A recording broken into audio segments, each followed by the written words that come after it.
So, carrying on from the last video, I just want to talk about the lotus flower energy field, the torus field that sits upon Bhu-mandala. So we can use the four elemental gods, the four elements, to understand what's going on. Because I'm saying the whole thing is going on electromagnetically, which I'm going to show. So we always start with Indra, the Aries, the start, the spark.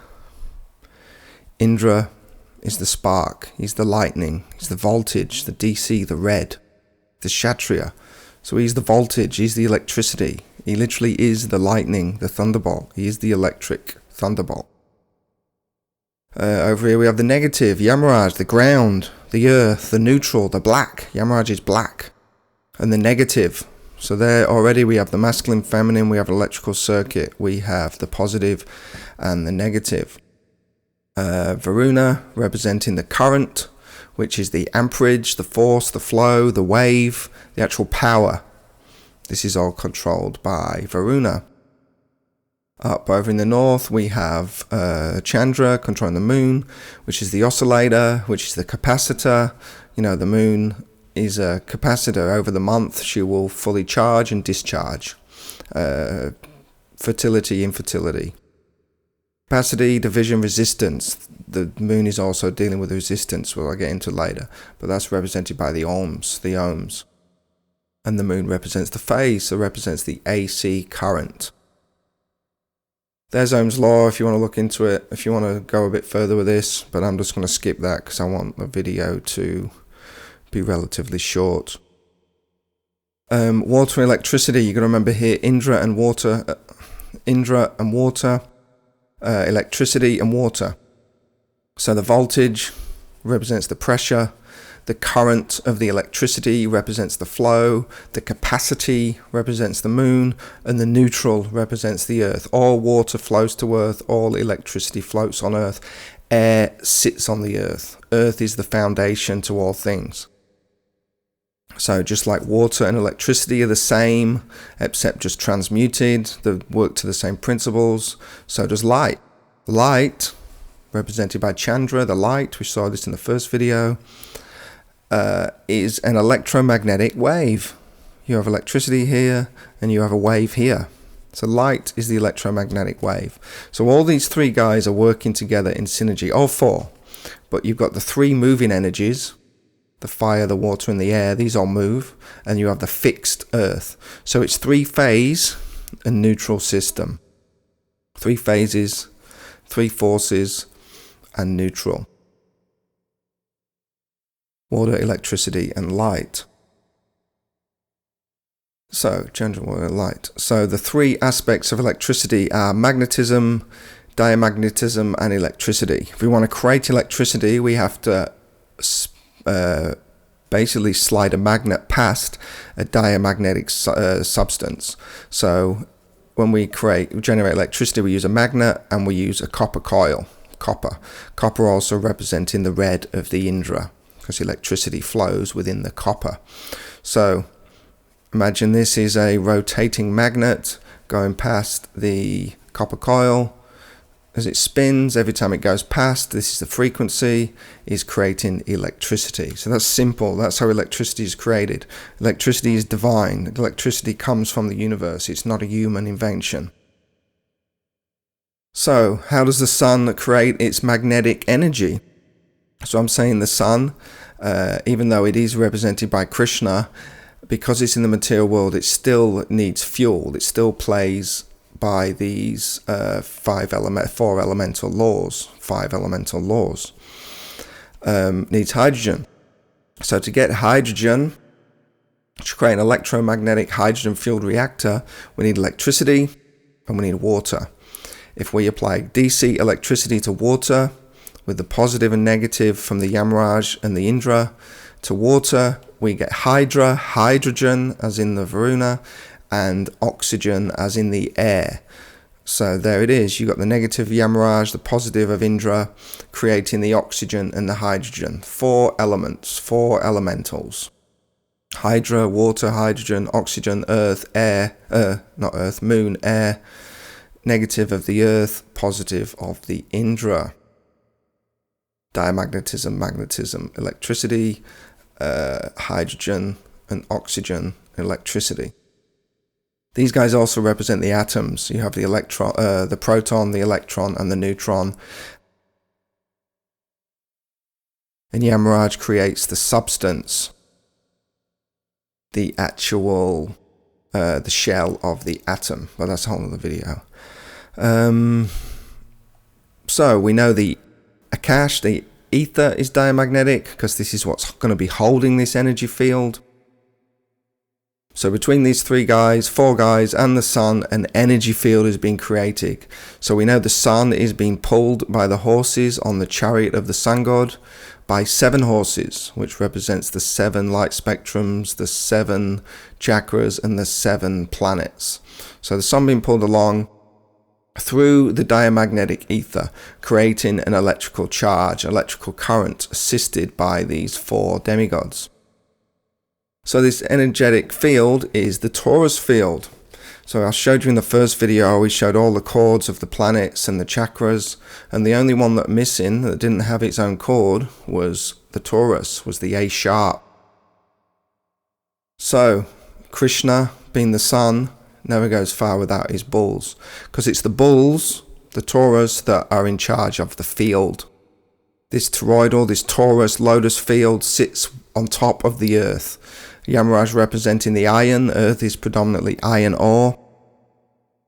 So this is where the electromagnetic circuit, the electromagnetism, is being created in this energy field based on top of Bhu-mandala.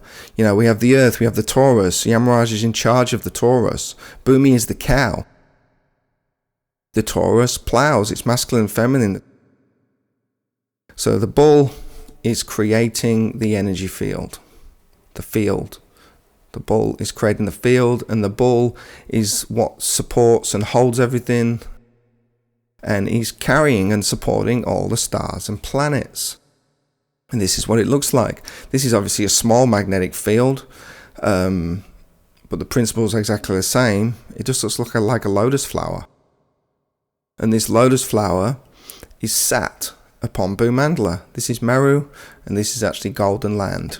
So you have Meru in the center, Manasatara mountain, and then you have Golden Land going around the outside of Manasatara. So here's your Golden Land. The farthest it can go is the Lokaloka. Nothing goes past the Lokaloka, not even the sunlight. Ends in Golden Land.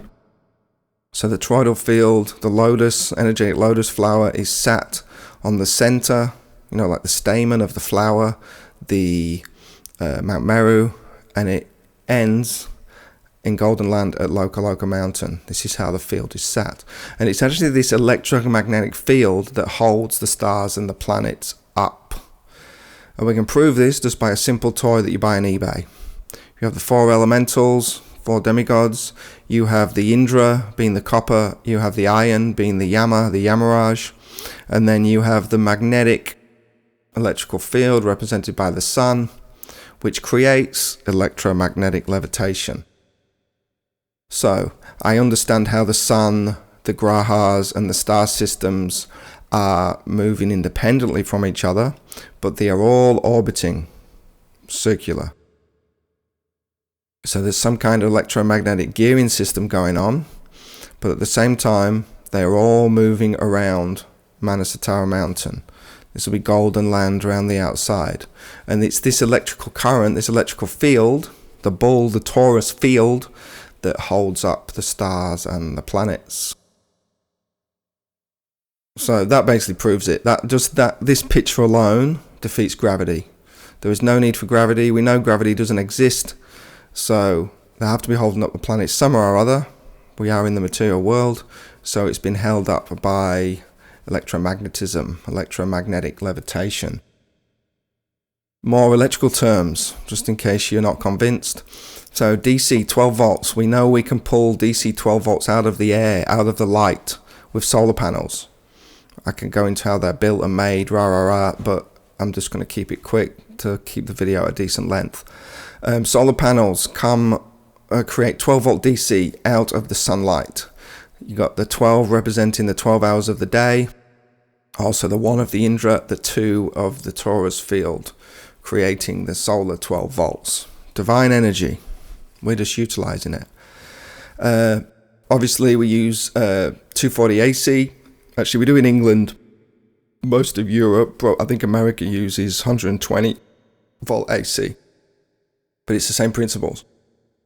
AC is the alternating current, the day and the night. That's why the moon is involved here. The electricity we use in the West is generated at 50 hertz, 50 times a second the magnet spins. I'm actually saying it should be run at 48 hertz. It'd be a lot more harmonic and it'll be a lot cheaper to run. They generally do these things on purpose to make things inefficient, to cost more. And that also represents the 48 hertz of the sacral chakra, the moon, 480 hertz. So there you have your sine wave, which is basically a circle moving over time, the positive and the negative, the day and the night, the alternating current. So the alternating current is a natural occurrence. We've just harnessed it and utilized it. Coming from the torus, the 2, and the 4, the 4th house being the moon, the mother, the phaser. 24, 2, 4, creating the phase. The 48 comes from the 4 times the 12. It's all numbers, it's all related, nothing is arbitrary, it's all here. So that's AC. The only other power we use is 3-phase, 415 volts. So this is why I'm saying these are the 3 phases and this is the neutral. It's a 3-phase and neutral system. So 3-phase, to create 3-phase, we basically need 3 magnets instead of the 1, how we use to generate single phase. To generate 3-phase, we have 3 magnets separated by 120 degrees apart. This will create 3 times 240 volts. These are the 3 phases, the 3 waves. And again, you see the Varuna, Indra, and the moon, creating the 3 phases. So the universe is a 3-phase system. 3-phase and neutral system. We can't deny that. And it's electromagnetic, creating this electromagnetic energy field, this electromagnetic lotus flower. Where do we get the 415 from?